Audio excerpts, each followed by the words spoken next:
القصة اللي هتسمعها النهاردة دي مستوحاة من حوادث غامضة حصلت فعلا، لكن كل الأسماء والأماكن والتفاصيل اتغيرت حفاظا على خصوصية أصحابها. الغريب إن في ناس بتقول إن المكان ده لحد النهاردة محدش بيقدر يقعد فيه ليلة كاملة، واللي حاول خرج وهو مش زي ما دخل. السؤال بقى، إيه اللي حصل جوه بيت العمدة المهجور؟ وإزاي مكالمة تليفون واحدة مدتها أقل من 10 ثواني قلبت قرية كاملة رأسا على عقب؟ اللي هتسمعه دلوقتي مش مجرد قصة رعب، دي حكاية هتخليك تبص وراك كل شوية، خصوصا لو بتسمعها لوحدك بالليل. يلا بينا نبدأ. معاكم عاطف نبيل، ولو لسه أول مرة تشوفني صل على النبي واعمل لنا لايك واشتراك في القناة. يلا بينا. في أواخر التسعينات كان في قرية هادية جدا لدرجة إن أي صوت غريب فيها كان بيبقى حديث الناس كلها. الناس هناك كانوا يعرفوا بعض بالاسم، وأبواب البيوت كانت بتفضل مفتوحة لحد آخر الليل، لحد ما ظهر بيت قديم على طرف الأراضي الزراعية. البيت ده كان معروف باسم بيت العمدة، بيت كبير ومهجور ومتقفل من سنين طويلة. لكن في ليلة واحدة كل حاجة اتغيرت. بدأت الحكاية بمكالمة غريبة وصلت لاسم الشرطة.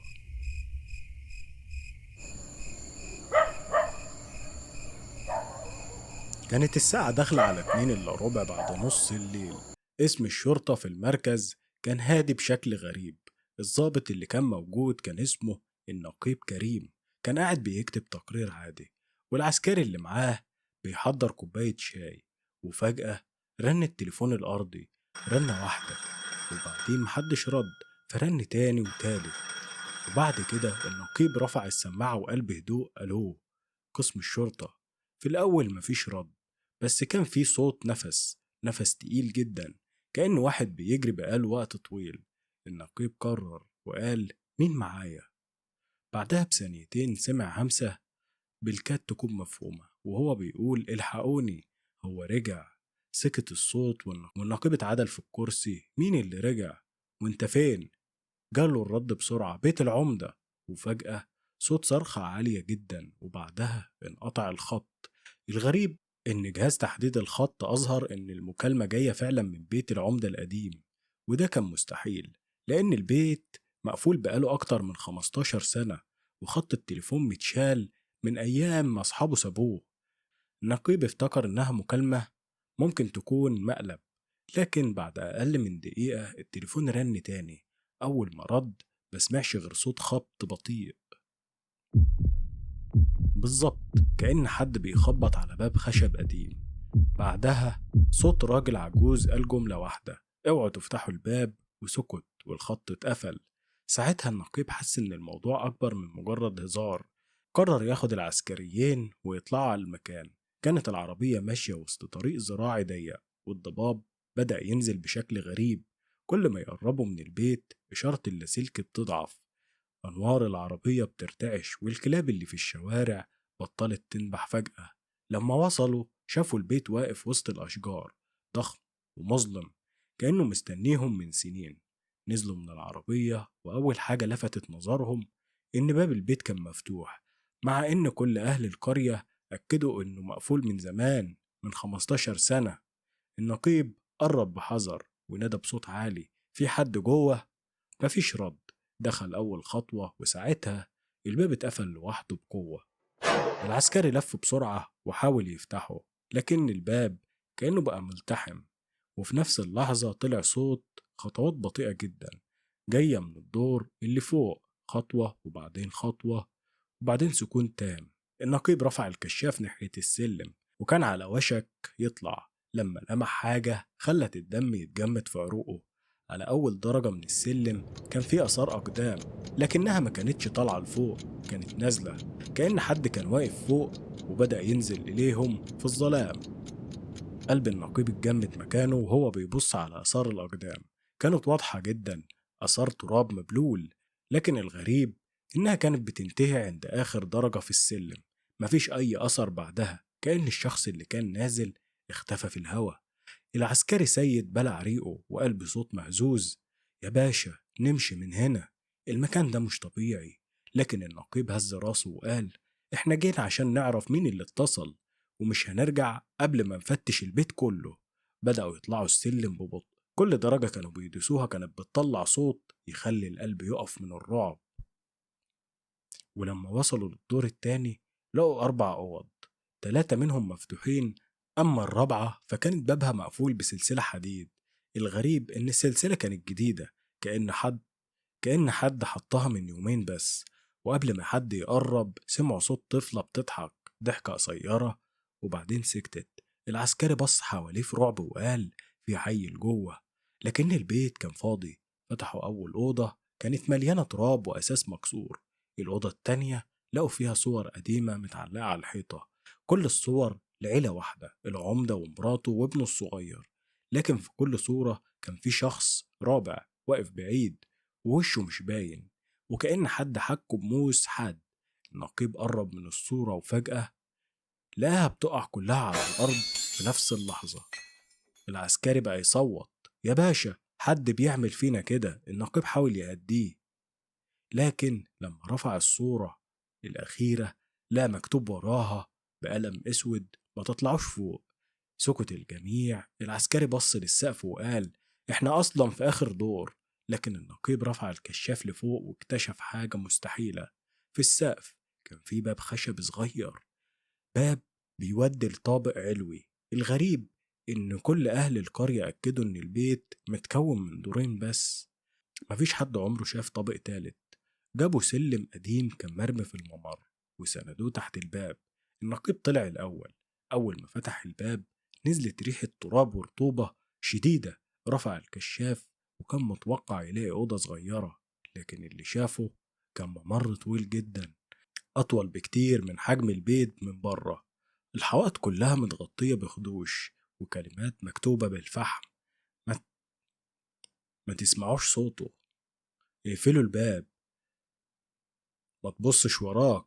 وفي آخر الممر كان في كرسي هزاز بيتهز لوحده رغم إن الهوا واقف. النقيب نزل من على السلم وقال: اطلعوا ورايا. لكن أول ما العسكري سيد حط رجله جوه الممر سمعوا صوت الباب الخشبي تحتهم بيتقفل بعنف. ولما لفوا اكتشفوا إن فتحة السلم اختفت. بقوا محبوسين في الطابق المفروض إنه أصلا مش موجود. الصمت ملى المكان، وصمت تقيل لدرجة إنهم كانوا سامعين صوت أنفاس بعض. العسكري سيد لف حواليه وهو بيقول: يا باشا، يا باشا، إحنا طلعنا منين؟ الباب اختفى. النقيب كريم حاول يفتش الحيطة كلها، بقى يخبط عليها بإيده ودور على أي فتحة، أي باب، لكن مفيش. الممر بقى كأنه ملوش بداية ولا نهاية. وفجأة سمعوا صوت طقة خفيفة. كلهم بصوا ناحية الصوت. في آخر الممر كان في ترابيزة صغيرة وعليها جهاز كاسيت قديم جدا. الجهاز كان مطفي، لكن بعد لحظات اشتغل لوحده. طلع تشويش وبعدين صوت واضح جدا: الساعة دلوقتي 1:59. النقيب اتجمد، دي كانت نفس الساعة اللي هم فيها دلوقتي. بعدها سمعوا صوت راجل بيقول: احنا طلعنا الدور التالت والباب اختفى. العسكري سيد فتح عينه بالصدمة: يا باشا، ده صوتك! النقيب قرب من الجهاز وهو مش مستوعب، وفعلا الصوت كأنه صوته بنفس النبرة ونفس الطريقة. لكن هو عمره ما سجل الكلام ده. التسجيل كمل: لو حد لقى الشريط ده ما تكملش. وسكت ثانيتين. بعدها الصوت قال بجزع شديد: هو واقف ورانا. في اللحظة دي العسكريين لفوا وراهم بسرعة. الممر كان فاضي، لكن الكرسي الهزاز في آخره وقف يتهز تماما. الصمت رجع وبعدين بدأ يهتز تاني ببطء، مرة واتنين وتلاتة، وكأن حد لسه قايم منه.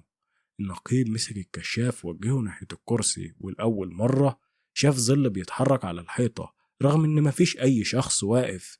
الظل كان طويل بشكل غير طبيعي، رافع راسه، واقف من غير ما يتحرك. العسكري سيد بدأ يتراجع وهو بيرتعش: يا باشا، الظل ملوش صاحب.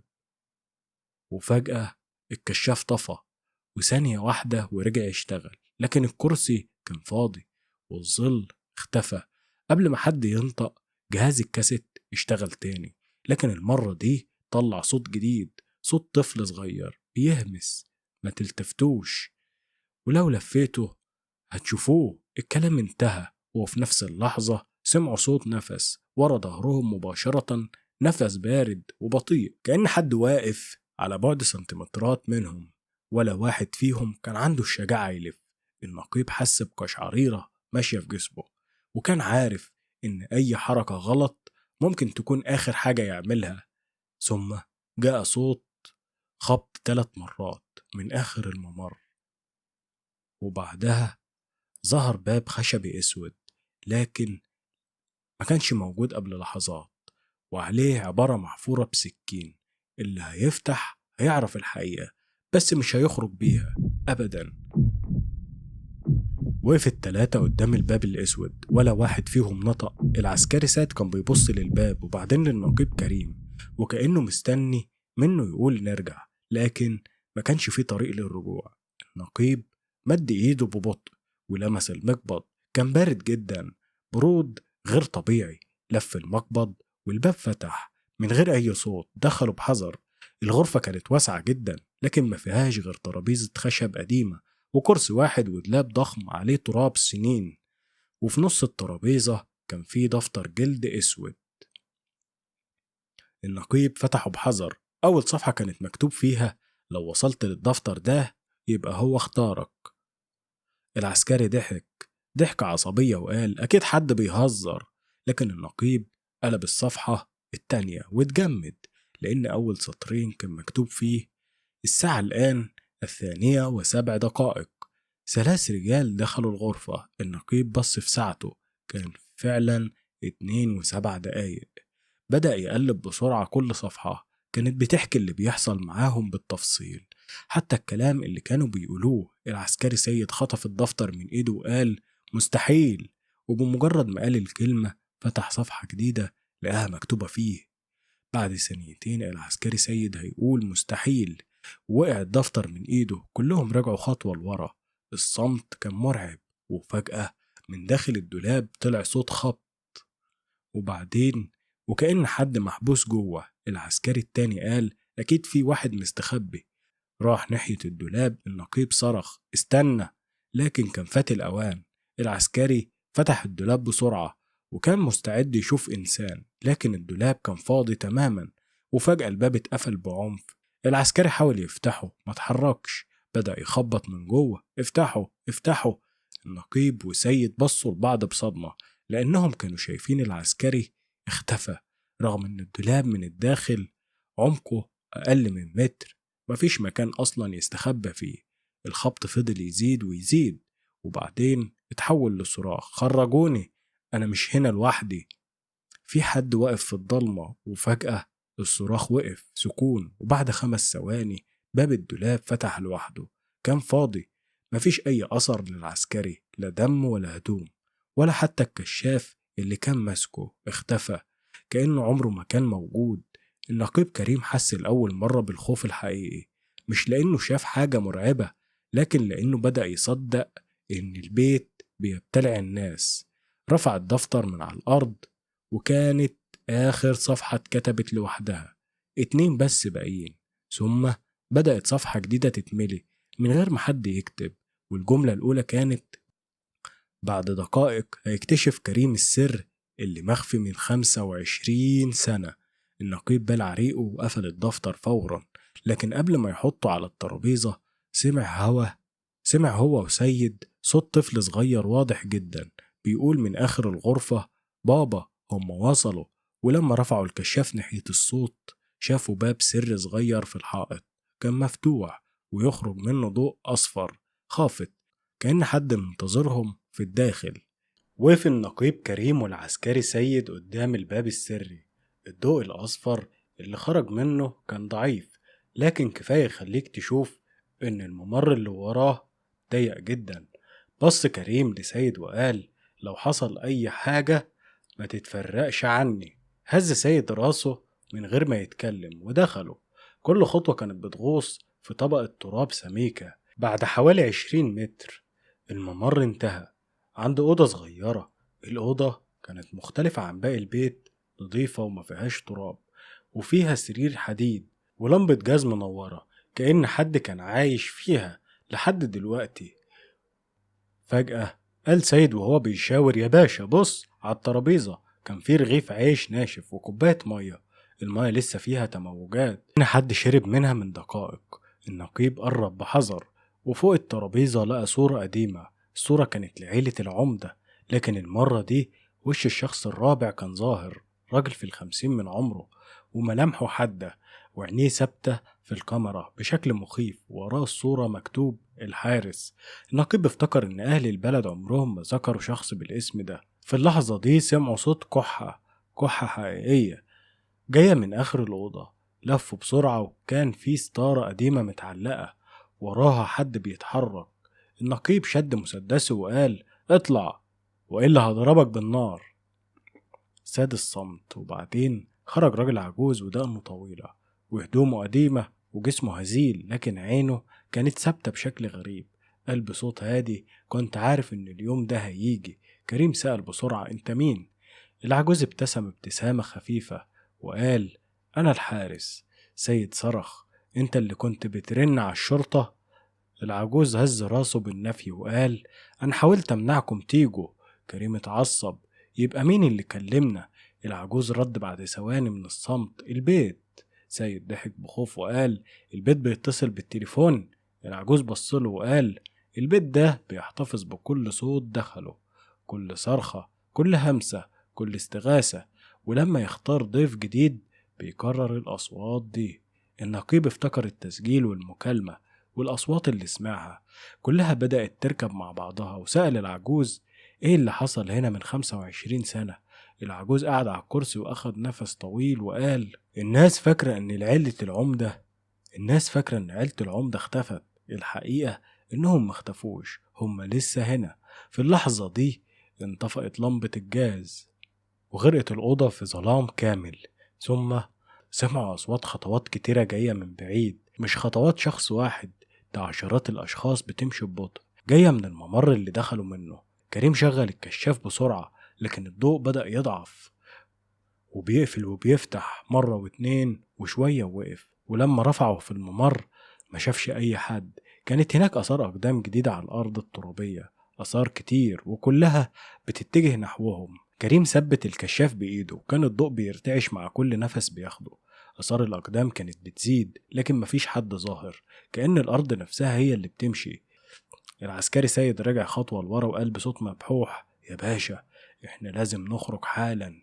العجوز قال بهدوء غريب: مفيش خروج دلوقتي. بصله كريم بعصبية: انت عارف الطريق؟ العجوز هز راسه: عارف، لكن بعد فوات الأوان. قبل ما كريم يرد سمع صوت طفل صغير بينادي باسم بابا. المرة دي كان الصوت أوضح من أي مرة فاتت، جاي من آخر الممر. ثم صوت ست بتبكي، وبعدين صوت راجل بيقول: اقفلوا الباب بسرعة. وفجأة كل الأصوات سكتت. الصوت استمر لثواني، ثم بدأوا يسمعوا صوت خطوات بطيئة جاية من بعيد، كل خطوة كانت بتقرب من اللي قبلها. رفع كريم الكشاف ناحية الممر، والأول مرة ظهر شخص، راجل طويل جدا واقف في آخر الممر. ملامحه ما كانتش واضحة بسبب الضلمة، كان ثابت لا بيتحرك ولا بيتكلم. العسكري سيد صرخ: مين هناك؟ مفيش رد، لكن بعد ثانية اختفى من غير ما يجري.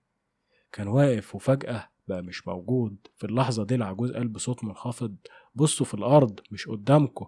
كريم نزل الكشاف واتجمد، لأن آثار الأقدام الجديدة كانت انتهت عند مكان وقوفهم. كان الشخص اللي كان ماشي وصل لهم واختفى، لكن لو اختفى يبقى فين؟ رفع كريم راسه ببطء وبدأ يحس إن في حد واقف قريب جدا منه، مش قدامه ولا وراه بل جنبه. من غير ما يبص قال: في حد هنا؟ العجوز رد قال: أيوة، ومن أول ما دخلت البيت هو ما سابكمش. سيد فقد أعصابه وجري ناحية باب الممر وهو بيصرخ: أنا خارج. لكن أول ما عدى من الباب رجع يطلع منه تاني. وقف كريم مذهول. سيد كان بيجري في خط مستقيم، ومع ذلك كل مرة بيخرج من الباب يرجع يدخل منه تاني، كأن المكان بقى دايرة مقفولة. وقع سيد على الأرض وهو بيعيط: احنا محبوسين. العجوز غمض عينه وقال: قلت لكم البيت هو اللي بيختار امتى يدخل الناس وامتى يسيبهم. وفجأة صدر صوت فرقعة قوية، كل الصور المتعلقة على الجدران وقعت مرة واحدة والكشاف بدأ يطفي. كان كريم بيشوف وجوه واقفة في الممر لما النور يثبت وبتختفي، ويشوف تاني رجال وستات وطفل صغير كلهم واقفين بصمت ولا واحد فيهم بيتحرك. وآخر ومضة خلت كريم يلمح وجه طفل صغير ابتسم له ورفع صبعه على بقه وكأنه بيقول شش. ثم انطفأت الكشاف تماما وغرق المكان في ظلام كامل. آخر حاجة سمعوها كانت صوت الباب السري وهو بيتقفل ببطء خلفهم، وبعدها بدأ صوت شخص مجهول يتكلم من قلب الظلام وقال جملة واحدة: أخيرا رجعتوا. الدنيا كانت كلها ضلمة والنقيب مبقاش شايف ايده، وفجأة اشتغل الكشاف لوحده لكن الضوء كان أضعف من الأول. ولما لف حواليه اكتشف إن العسكري سيد اختفى. سيد صرخ بأعلى صوته، مفيش رد. كرر النداء ولا أي إجابة، لكن بدل الرد سمع نفس الهمسة اللي سمعها في أول المكالمة: الحقني. الصوت كان قريب جدا، مش ناحية الصوت. كان كل خطوة بيحس إن الأرض بقت أنعم كأنه تراب جديد. وجه الكشاف لتحت واكتشف إن الأرض محفورة فيها عشرات الحفر الصغيرة، وكل حفرة فوقيها لوح خشب قديم. قرب من أول واحدة ومسح التراب، كان مكتوب عليها اسم، ثم التانية والتالتة كلها أسماء ناس من أهل القرية، بعضهم مات من سنين وبعضهم لسه عايش. وقف كريم في مكانه، إزاي أسماء ناس أحياء موجودة هنا؟ في اللحظة دي ظهر العجوز مرة تانية من الضلمة وقال بهدوء: دي مش قبور، دي قائمة. كريم سأل: قائمة بإيه؟ العجوز رد وهو بيبص للأسماء: بكل واحد داخل البيت. والبيت افتكره. كريم حس بقشعريرة، سأل بسرعة: يعني إيه افتكره؟ العجوز قال: في أماكن الناس بتسيب فيها أثر، لكن البيت ده الأثر هو اللي بيفضل. ثم أشار إلى آخر حفرة كانت متغطية بالتراب. كريم قرب وبدأ يزيل التراب بإيده، كل ما يشيل شوية تظهر حروف حتى ظهرت الجملة كاملة: النقيب كريم عبد الحميد. عينيه وسعت، الاسم كان مكتوب بالكامل رغم إن أول مرة يدخل البيت. رجع للخلف وهو مذهول وقال: مين كتب ده؟ العجوز رد بصوت منخفض: مش مهم مين كتبه، المهم إنه اتكتب. وفجأة جه صوت جرس التليفون الأرضي بيرن، لكن المكان تحت الأرض مفيش أي تليفون، ومع ذلك الصوت كان واضح جدا. العجوز قال: رد. كريم بصله باستغراب: أرد على إيه؟ العجوز أشار إلى الحائط هناك، كان معلق تليفون أسود قديم ما كانش موجود قبل لحظات. السماعة كانت بتتهز كأن حد فعلا بيتصل. مد كريم إيده ببطء ورفع السماعة وقال: ألو. جاه الرد، لكن ما كانش فيه صوت شخص غريب، كان صوته هو: اوعى تنزل تحت البيت، لو نزلت مش هتخرج. اتقطع الخط وكريم اتجمد مكانه. العجوز قفل عينه وقال: دلوقتي عرفت مين كان بيكلم الشرطة في أول القصة. في اللحظة دي كريم عرف الحقيقة المرعبة. المكالمة اللي اتلقاها في بداية الليل ما كانتش من شخص مجهول، بل كانت منه هو، لكن من زمن تاني أو من داخل البيت نفسه. وقبل ما يستوعب اللي حصل سمع صوت صراخ العسكري سيد من مكان بعيد جدا: يا باشا الحقني، أنا شايف الباب. وتحول صوته لهمس ثم اختفى تماما. كريم بقى يجري نحو الصوت، مش عارف هو رايح يعمل ايه. كل ما يقرب من السر الأخير اللي فضل مدفون تحت بيت العمدة لعشرات السنين، جري النقيب كريم ناحية الصوت. كان متأكد إنه سمع صوت العسكري سيد، لكن كل ما يجري الصوت يبعد أكتر لحد ما وقف قدام باب حديد قديم. الباب كان عليه قفل كبير، لكن القفل كان مفتوح والعجوز وصل وراه وهو بياخد نفسه. قال بهدوء: قبل ما تفتح الباب لازم تعرف الحقيقة. كريم بصله بعصبية قال له: قول. سكت العجوز ثواني ثم قال: أنا مش حارس البيت، أنا آخر واحد قدر يهرب منه. عينيه وسعت: ويعني إيه؟ العجوز خد نفس طويل: من 25 سنة كنت شغال عند العمدة، وفي ليلة واحدة العمدة جمع أسرته وقال إن في أصوات غريبة طالعة من تحت البيت. افتكر إن في حرامي أو حيوان، فنزلنا كلنا، ومن اللحظة دي ولا واحد رجع زي ما كان. كريم سأله بسرعة: إيه اللي شفتوه؟ العجوز هز راسه: ولا حاجة. ده كان المرعب. المكان كان فاضي، لكن كنا بنسمع ناس بتتكلم حوالينا، ناس بتنادى علينا بأسامينا. كل واحد بدأ يسمع صوت حد يعرفه. واحد سمع صوت أمه، والتاني ابنه، والعمدة سمع صوت مراته. بدأوا يجروا ورا الأصوات، واحد ورا واحد، واختفوا، والصمت ملى المكان. وفضلت أجري لحد ما خرجت، لكن من يومها البيت عمره ما سابني. كريم قال: يعني كنت مستخبي هنا كل السنين دي؟ العجوز ابتسم بحزن: كنت فاكر إني بعيد، لكن الحقيقة أنا ما خرجتش أبدا. كريم عقد حواجبه: قصدك إيه؟ العجوز رفع إيده وشاور للحائط القديم.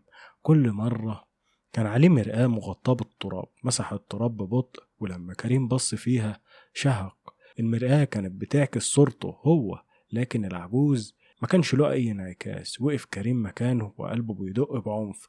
رجع يبص للعجوز وملامحه بدأت تتغير. وشه بقى شاحب، وهدومه بقت ممزقة، وكأنه متوفي من سنين طويلة.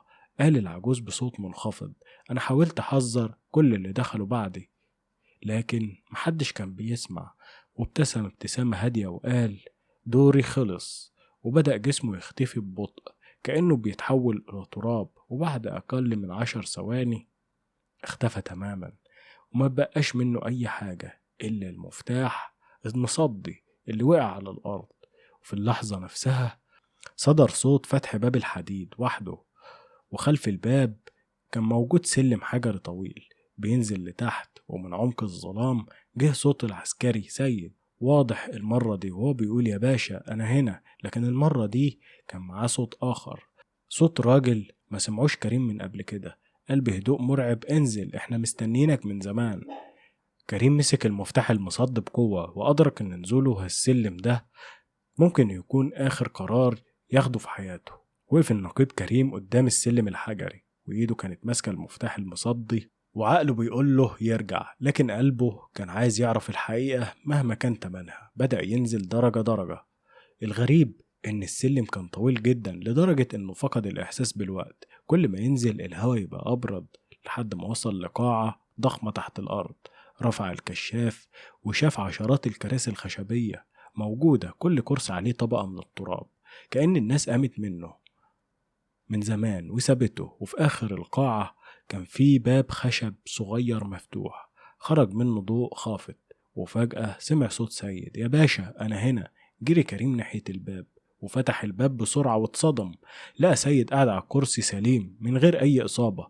أول ما شافه ابتسم، لكن ابتسامة كانت باردة غريبة.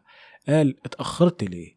كريم قرب منه وقال: انت كويس؟ سيد فضل مبتسم، وبعدين قال جملة خلت الدم بيتجمد في عروق كريم: أنا مستنيك هنا من سنين.